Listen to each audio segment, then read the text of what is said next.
Kevin Durant upgraded to questionable, but regardless, there could be a problem in the Warriors locker room. The Athletic reports that KD's absence is, quote, causing a mixture of confusion and angst amongst several of his teammates that simply can't be helpful to their overall cause. The report adds other Warriors players were irritated after KD sat out Friday, while other players like Klay Thompson and Kevon Looney battled through their injuries. We are joined by FS1 NBA analyst Chris Broussard this morning. Happy Monday. Thanks for being with us. Great to be here. What do you think is going on with KD? Well, look, I'm not going to sit here and accuse Kevin Durant of sitting out when he's healthy. That's a heck of a charge to put on somebody unless you know for a fact. So I'm not going to say that. I think he's legitimately hurt. I've talked to some ex-players who've had this injury and what injury? Well, we think calf strain, right? And so I think if he can play tonight, he'll play. If he could have played in Game 4, he would have played. The article, as you said, implied that players and people in the organization are wondering that very thing. Is he working hard enough to get back? What I do know is this. These are the roots of that doubt. Number one, I have said on this show before, I have heard from players in the league that Kevin Durant has talked to players about playing in New York next year with him. Now, whether or not that's hardcore recruiting, hey, I'm going to New York, you want to come with me? Or whether or not it's lighthearted, hey, man, what you think about playing in New York next year? You know, whatever it is, that's been said to me by a few players. And if I've heard it, then you know the other Warriors players have heard it because people around the league talk. That obviously creates doubt. Secondly, you remember the first round against the Clippers when the first two games, Kevin Durant averaged 12 shots a game, took 8 points against 8 shots against Patrick Beverly, who's a foot shorter. Steve Kerr came out, said, we need him to take 20 to 30 shots. Steve Kerr was not the only one wondering what's going on. Players in that locker room, I know for a fact, were wondering, the last 11 games of the regular season, Kevin Durant averaged 12 shots a game. Then the first 2 games of the playoffs, you average 12 shots a game against a guy that is a foot shorter than you. You take 8 shots and you made 5 of them. So players were wondering, are you all in? And let KD know that. Like, it wasn't just Kerr saying, we need you to take 20, 30 shots. They're saying, you're the best offensive scorer in the league. Are you in? Are you with us? And so now, obviously, it was a historic stretch he put on from that point on until he got hurt. That obviously quelled all doubts. But in a situation like this where you got Iguodala going out there risking injury, Klay Thompson injured, DeMarcus Cousins injured, Kevon Looney, right. What is that, fracture? You know, it's some broken stuff up in there. Remember, he was declared out. Right. And so with that situation, could those seeds of doubt that were planted earlier rise up? Without question. Shannon. I believe Kevin Durant is in a lose-lose situation. I think the organization has done him a huge disservice, mainly Steve Kerr, because, he's so close. He's so close. And what it does is puts expectations, false expectations, that Kevin Durant is right around the corner. See, Kevin Durant's body didn't heal any quicker because they lost on Friday night. It didn't happen. And we're seeing, Chris, this is the same thing we saw with Kawhi Leonard last year in San Antonio. They're starting to question. This. Oh, Skip, I hear what you're saying, but Skip did make a great point. It's the difference between being cleared by the doctors. Now, maybe they were wrong, because obviously Kawhi's can't feel those doctors were wrong, but you did get doctors to clear him, whereas KD has not been cleared. Okay, here's the thing. If he's not being cleared, why the hell is the organization and the players questioning him then? As I said, wait for your answer, Chris. I'm telling you the answer. I think they had doubts from the beginning. Are you all in? No. Are you all in? We know Draymond brought that up early in the year. The doctors have not. Okay, the doctors, this article, I read it.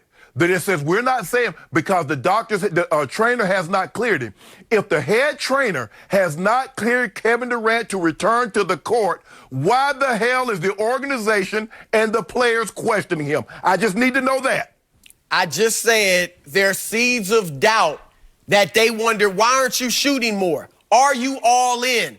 Those seeds can creep up, and you got half you got half the team. Klay Thompson was like ready to fight the team to play. That's all I'm saying. Let me ask you. I'm not saying the Warriors are right. I'm just saying that's why there may be questions. Which players didn't the trainer clear to go back to the court? Did he not clear Kevon Looney? Did he not clear Andre Iguodala? Did he not clear Klay Thompson? I just need to know, are these three guys playing without the clearance of the doctor being out there? Because you just said, the article said that the head trainer had not cleared Kevin Durant to return to basketball court activities. So I need to know. So now we want Kevin Durant to go against doctor's wishes because why? There's a reason why those five, they call them the Hampton Five. There's a reason why they boarded that plane. There's a reason why they took their butt and interrupted that man's vacation. They needed Kevin Durant. And although Draymond said, we won without you, you'd have never won again without him, and you know it. Kevin Durant better be smart. What's the angst? I don't think what's the angst for him to come back? They could have came back and won a championship. And they may have won this championship. If they're healthy, they're a mass unit out there. They are. Yep. But and you thought they were going to win it just like Skip and I did. I did, but here's the thing. You remember Cleveland was a mass unit too. So there's a good chance they wouldn't have got that first one. So if they and that's the thing, that's what happens. But you and I both know, even with a mass unit, even if Klay is injured, even if Kevon Looney and Iggy is injured, if you got 7 foot that monster and you got Steph, even with a banged up Klay and Iggy, you're still gonna win this tournament. You're still gonna win this championship. That's the one guy that the Raptors have no answer for. And even if he comes back tonight, which I don't believe he will, there's still only thing left to do. Chris, you've given a lot of these in your time as a minister. The benediction, it's over. They about to let church out. Okay, well, I'm going to open up the doors to this church because there's a new label. There's a new label that just got placed on Kevin Durant. They have officially listed him as questionable, not doubtful, not out, not no label at all, because the previous games they wouldn't put a label on him. But they labeled him questionable, which would indicate 50-50 he could play, right? I mean, I don't know how he was questionable for games. I don't know how the NBA, I don't know how the NFL would define that, but it would be in that 50-50 range. It would mean game time decision. The betting public, the odds makers, they're saying, wait a second, he's going to play, because that spread has plunged from Toronto by 3.5 down to 2. That's a big sweep this late in the game, coming up to this game. And again, I think the three of us believe he's not going to play. Is that fair to say? I do believe that. Because we heard Jalen Rose's report that when he worked out, Thursday or Friday, it didn't go well.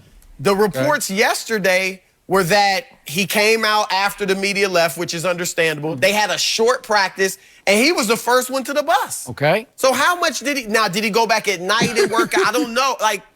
Sometimes they do that. I don't know, but I don't see this hard, strenuous workout that will get you ready for a game. Steve Kerr has been playing games instead of winning games because he keeps playing games with Toronto by saying, the boogeyman's coming back. He's coming back. The boogeyman's going to come. He's going to get you this night. No. He might get you no.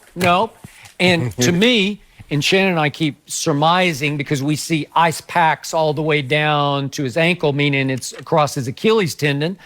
It feels to me like he tore his Achilles tendon. He didn't rupture it. It didn't snap and roll up his thigh like a window shade. It's just got a significant tear that could rupture if you try to play basketball on it. And because he's about to be the biggest prize maybe in the history of free agency this side of LeBron, obviously, but he's a big one. Second right there. He's going to be a difference maker for 96. somebody. Maybe. But was that 96? Wasn't that a trade or? No, that was a free. Shaq left. Lee left Orlando. Okay, but the point is that obviously needs to preserve. If his health is in doubt, then he's not going to risk it. But the problem is we don't know, and it sounds like his locker room isn't sure about what's going on with it. Yeah, I think they're just as confused. Yeah. I mean, Steve Kerr, I would imagine, is up to speed on everything. Are the players, though? Probably not. Like you said. Okay, I but do- time out. Quick.